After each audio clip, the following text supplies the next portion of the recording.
ناظرین کو السلام علیکم۔ یوم عرفہ کے دن کا ایک خاص وظیفہ جو حدیث مبارکہ سے ثابت ہے، جو آج میں آپ سب کو بتاؤں گی۔ یوم عرفہ کی کیا فضیلت ہے؟ یوم عرفہ کے دن کی کیا فضیلت ہے؟ یوم عرفہ کے روزے کی کیا فضیلت ہے؟ آج پہلے میں آپ سب کو بتا چکی ہوں، لیکن آج میں پھر آپ سب کے ساتھ شیئر کروں گی۔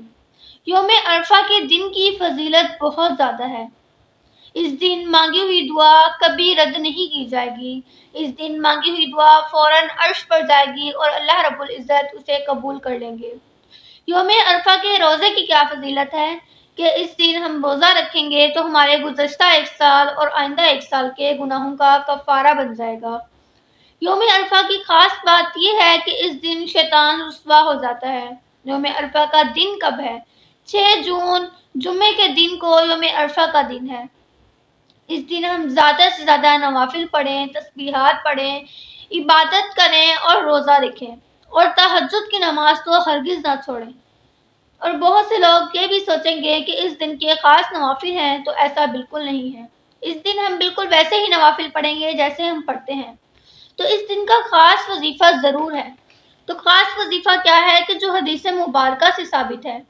حضرت عبداللہ بن عمر رضی اللہ عنہ سے روایت ہے کہ نبی کریم صلی اللہ علیہ وآلہ وسلم نے ارشاد فرمایا، سب سے بہترین دعا عرفہ کے دن کی دعا ہے، کیونکہ اللہ تعالیٰ اس دن اپنے بندوں کے بہت زیادہ قریب ہو جاتے ہیں، اپنے بندوں کے بہت زیادہ پاس ہو جاتے ہیں۔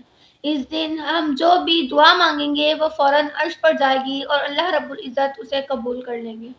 اس دن ہمیں اپنی دنیا اور آخرت کی بھلائی مانگنی چاہیے، اور جو بھی ہماری دعا ہے، ہماری حاجت ہے، اس دن ہم ضرور مانگیں۔ اور پھر آپ صلی اللہ علیہ وآلہ وسلم نے فرمایا، یوم عرفہ کے دن کی بہت زیادہ فضیلت ہے۔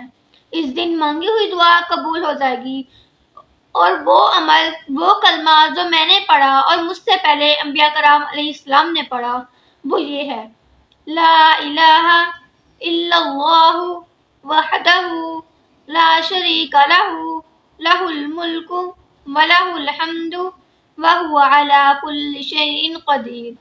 اس کلمے کی زیادہ سے زیادہ کثرت کریں، اس کلمے کو پڑھیں، کیونکہ یہ آپ صلی اللہ علیہ وآلہ وسلم بھی پڑھتے تھے، اور ان سے پہلے جو انبیاء کرام علیہ السلام تھے وہ بھی اس کلمے کو پڑھنے کی کثرت کرتے تھے۔ تو آخر میں میری اللہ رب العزت سے دعا ہے کہ اللہ تعالیٰ ہمیں اس عشرے میں، یعنی یہ جو 10 دن کا عشرہ ہے، اس میں ہمیں زیادہ سے زیادہ عبادت کرنے کی توفیق عطا فرمائے، اور یوم عرفہ کے دن روزہ رکھنے، عبادت، نوافل پڑھنے کی توفیق عطا فرمائے، اور اللہ تعالیٰ ہم سے راضی ہو جائیں، ہمیں معاف فرما دیں۔